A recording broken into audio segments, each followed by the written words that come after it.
Assalamualaikum warahmatullahi wabarakatuh. Perkenalkan, nama saya Afdol. Saya akan melakukan presentasi laporan rancangan aktualisasi. Sebelum saya melakukan presentasi, izinkanlah saya menyapa Bapak Ibu semuanya. Yang terhormat Bapak penguji yang telah hadir. Terima kasih Bapak sudah hadir, dan terima kasih juga sudah mengkritisi laporan rancangan aktualisasi saya. Yang kedua, Pak Feki. Selamat siang Pak. Terima kasih sudah membimbing dan berdiskusi tentang rancangan aktualisasi. Semoga jurusan kita, jurusan sosiologi, menjadi lebih baik ke depannya. Pak Dwi, sebagai moderator, terima kasih telah membimbing dengan semaksimal mungkin di tengah kesibukan Bapak. Perkenalkan, saya Afdol. Saya akan mempresentasikan rancangan aktualisasi saya tentang yang berjudul Optimalisasi Pelaksanaan Kuliah Kerja Lapangan atau KKL melalui buku panduan teknis KKL yang bisa diakses pada website Prodi Sosiologi Universitas Patimura. Izin ya Pak. Oke.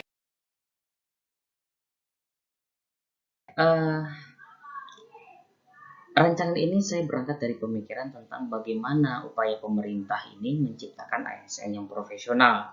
Ya, di tengah tantangan global sekarang, perkembangan ilmu pengetahuan dan teknologi sangat tinggi. Ya, ada di tengah derasnya arus industrialisasi digital. Ya, kalau di Eropa atau di Jerman dikenal dengan revolusi 4.0. Di Jepang dikenal dengan Society 5.0, dan di Indonesia dan di negara-negara Asia Tenggara dikenal dengan istilah Smart City. Nah, semuanya adalah tantangan tentang perkembangan ilmu pengetahuan dan teknologi yang ada relasinya dengan ASN yang profesional. Nah, bagaimana upaya untuk menciptakan ASN yang profesional? Di sini pemerintah ada solusi nih, yaitu adalah dengan mengadakan latihan dasar CPNS. Latihan dasar ini untuk menanamkan apa? Menanamkan core value dan employer branding dari ASN yang profesional. Apa aja core value? Core value itu adalah berakhlak, berorientasi pelayanan, akuntabel, kompeten, harmonis, loyal, adaptif, dan kolaboratif. Dan employer brandingnya apa? Bangga dalam melayani bangsa. Nah, kedua hal ini akan ditanamkan melalui apa? Melalui habituasi. Habituasi itu adalah membudayakan atau menanamkan nilai-nilai core value dan employer branding ini supaya terciptanya dan tertanamnya ASN yang profesional di dalam diri kami ini, para ASN yang baru. Nah, dalam habituasi ini juga diminta untuk mengkaji kritis tentang isu-isu kontemporer di dalam lingkungan kerja yang akan bisa diselesaikan nanti oleh peserta latsar ini. Nah, lingkungan kerja saya itu ini di Universitas Patimura di Prodi Sosiologi. Ini visi misinya, tugas dan fungsi Prodi Sosiologi ini, dan nilai-nilai organisasinya ini. Kemudian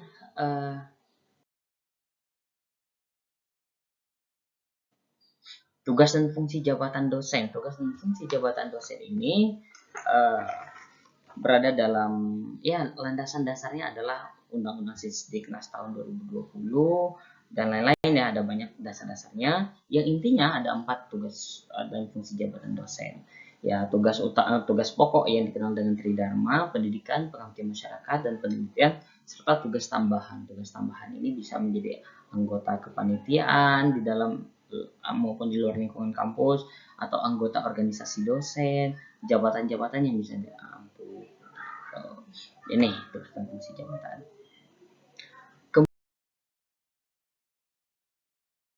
Kemudian setelah siap memahami itu, kemudian melakukan identifikasi isu. Ada 3 isu yang menjadi, menurut saya ini penting untuk dibahas. 3 ini sangat penting.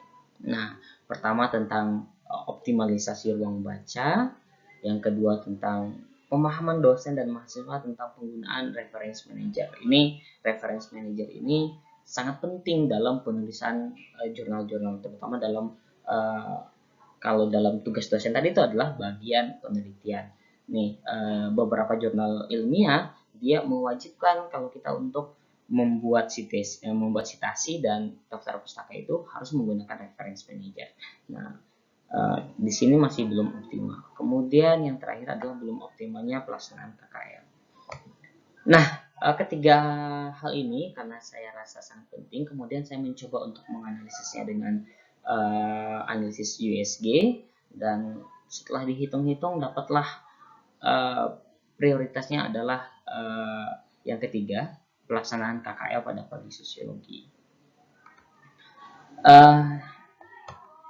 Nah, kemudian lanjut ya.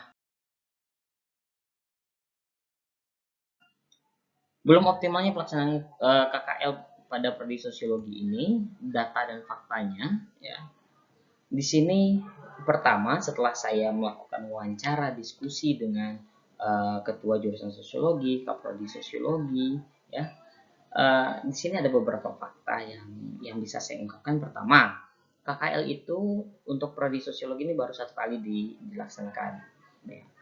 Itu di semester genap di tahun ajaran 2021-2022. Semester ini KKL belum dilaksanakan. Yang kedua,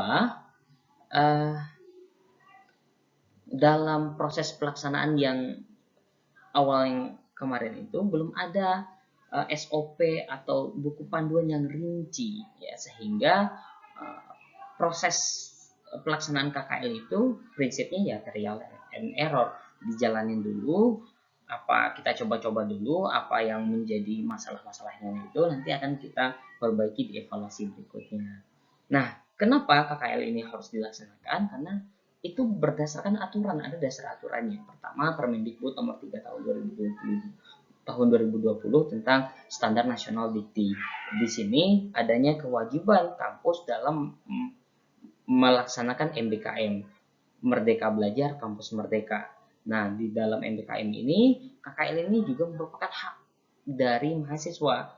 Apa haknya mahasiswa? 60 SKS ya, dia mendapatkan pelatihan atau pengajaran atau program MBKM ini 60 SKS di luar prodi. Nah, ada 8 program MBKM dan salah satunya adalah KKL. Nah, dan KKL ini juga bagian dari proses akademik mahasiswa. Jadi mahasiswa itu tidak akan lulus ketika dia tidak akan melaksanakan KKL. Dan KKL ini juga masuk dalam indikator kriteria utama atau IKU dari perguruan tinggi. Nah, jadi dari aturan-aturan inilah memang KKL ini wajib untuk dilaksanakannya. Dampaknya apa? Ya, kalau seandainya ketika tidak optimal, dampaknya pertama mahasiswa tidak mendapatkan pelayanan yang optimal.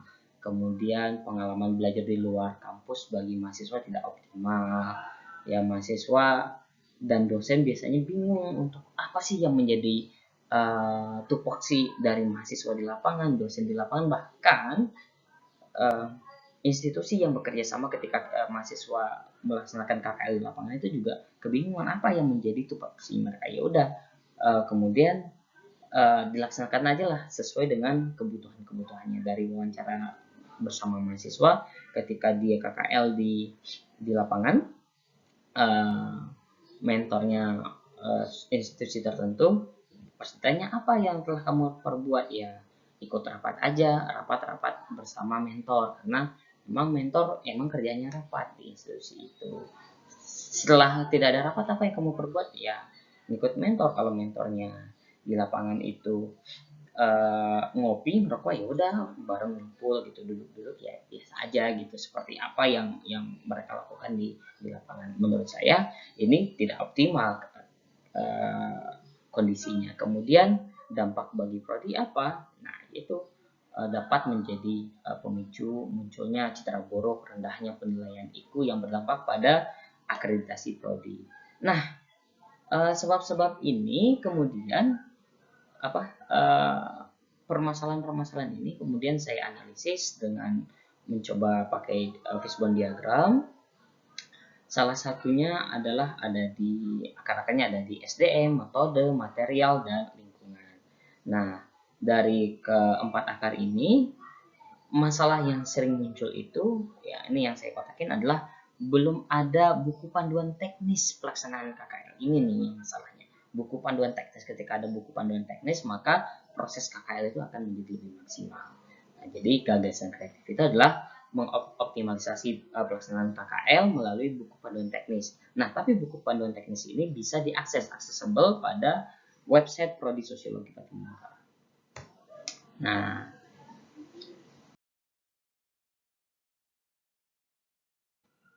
Nah, tahapan kegiatan itu setelah saya mencoba mengimajinasikan, dan ada 10 tahapan ya. Pertama, tentang saya mengkaji terlebih dahulu struktur buku panduan itu sudah sesuai dengan aturan Permendikbud. Kemudian saya membuat kerangkanya ya. Terus setelah kerangka jadi, saya menyusun draftnya. Kemudian draft itu dikonsultasikan dengan ketua jurusan, ketua prodi, dosen pembimbing. Kemudian draft tersebut saya revisi. Kemudian saya mendatangi mereka-mereka lagi dan melakukan penilaian tentang draft ini. Apakah masih ada kekurangan-kekurangan dan lain sebagainya. Setelah itu, setelah fix semuanya, saya akan melakukan digitalisasi. Digitalisasinya bagaimana? Digitalisasinya ini dengan membuat video, animasi, dan e-booknya. Kalau e-book kan dari dokumen tinggal di PDF kan. Kalau video animasi ini rencananya saya membuat video animasi yang sederhana, tapi cukup menarik tentunya. Saya insya Allah akan menarik. Nah, supaya apa? Supaya ketika mahasiswa atau dosen atau institusi yang bekerja sama itu ketika malas untuk membaca buku, maka mereka hanya bisa melihat video-video ini. Nah, digitalisasi ini akan saya upload ke website sosiologi sehingga semuanya bisa mengakses gitu. Kemudian tidak sampai di situ, kemudian saya akan melakukan sosialisasi yang ada di website ini dengan bentuk poster ya, akan saya share di sosial media yang dimiliki oleh prodi sosiologi.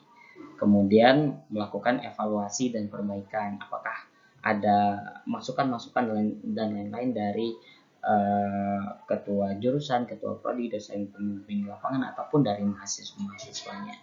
Nah, seperti itu. Ini tahapan-tahapannya nih. Kegiatan yang pertama, ini rincian-rinciannya. Kegiatan yang kedua, kegiatan yang ketiga, yang menyusun teknis itu tahapan kegiatannya. Nih, kegiatan yang keempat, kegiatan yang kelima, kegiatan yang keenam, kegiatan ini kegiatan yang keenam, kegiatan yang ketujuh, kegiatan yang ke-8, kegiatan yang ke-9. Nah, semua kegiatan ini sudah sesuai dengan nilai-nilai, sudah berkaitan dengan nilai-nilai dasar PNS yang tadi, nilai-nilai yang berakhlak. Nah, ini